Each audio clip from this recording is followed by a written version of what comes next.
ఆపై అవ్యాజమైన ప్రేమ కలిగిన భక్తులలో ఎందరో గొప్ప ధనవంతులు ఉన్నారు. బాబా మాత్రం తన నిరాడంబరమైన జీవితాన్ని వీడలేదు. ధరించే కపనీలో గాని, నివసిస్తున్న పాడుబడ్డ మసీదులో గాని, పడకలో గాని మార్పు లేదు.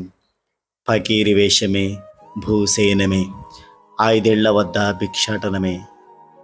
భక్తులకు ఆ జీవన విధానం ఎంతో బాధాకరంగా ఉండేది.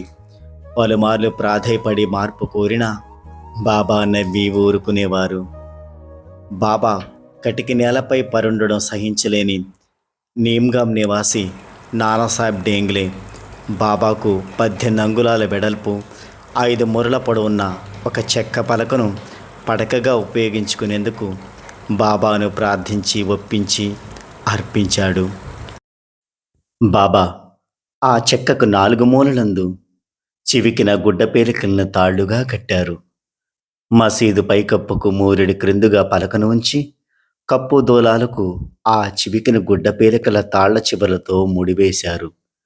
దుర్బలంగా వేలాడుతున్న ఆ చెక్క నిచ్చెన సాయం లేకుండా పైకి చేరలేనంత ఎత్తులో ఉండిపోయింది. ఆ బల్ల 4 మూలలందు 4 వెలుగుతున్న ప్రమిదలను ఉంచారు. 18 అంగుళాల వెడల్పు, 5 మూరల పొడవుతో నామావశిష్టమైన ఆ ఊయల మీదకు ఏ సహాయం లేకుండా కనురెప్పపాటులో దానిపైకి చేరి ప్రమిదల మధ్య పరుండేవారు. ఆ చర్య ఒక అద్భుతం. చివికిన ఆ గుడ్డపేలికల తాళ్ళు స్థూలకాయుడైన బాబా భారాన్ని మోస్తూ తెగిపోయేవి కావు. ఊయల మీదకు గమనించలేని విధంగా చేరినట్లే క్రిందకు దిగడం కూడా గమనించలేనంతటి విధంగా ఉండేది. ఈ ఉయ్యాల వార్త నలుమూలలా ప్రాకిపోయింది. ఈ అద్భుతాన్ని చూడాలని ఒకసారి దాసగణు తదితరులు ఒక రాత్రి మసీదు వద్ద పొంచి ఉన్నారు.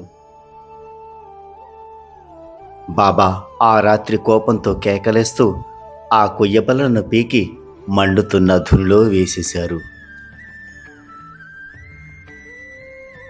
ఈ సంఘటన బట్టి బాబా వచ్చింది కేవలం అద్భుతాలు చేయడానికి మాత్రం కాదు, మనందరికీ బండ్ల కొద్ది జ్ఞానాన్ని అందించడానికి.